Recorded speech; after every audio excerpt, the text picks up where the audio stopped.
तर बघा आपण आता ही आपली झेंडूची रोपं आहेत, ही झेंडूची रोपं आहेत आपली. तिथे आपण आता हे असे होल पाडलेत बघा. हे दाखवा, होल दाखवा. हे असे होल पाडून घेतले.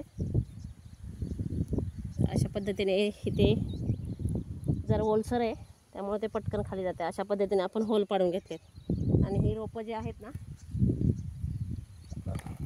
त्या रोपांचे असे लगेच शेंडे कट करून घेतलेत मी,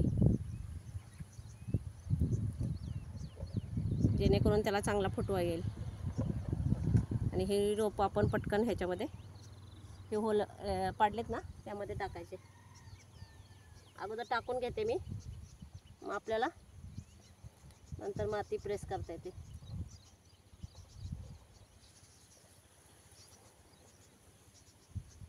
फक्त हे असं पटपट होतं बघा. त्याचा एका शेंडाच राहिला कट करायचं. अशा पद्धतीने आपण पटपट लावून घेतोय. हे असे परत एकदा दुसरे आहेत ते, त्याचा पण शेंडा कट करून घ्यायचा. हे ऑरेंज रोपं आहेत. कशी वाटली तुम्हाला रोपं? फुलं आल्यावर तुम्हाला दाखवेलच मी. कशी वाटली ते नक्की सांगा.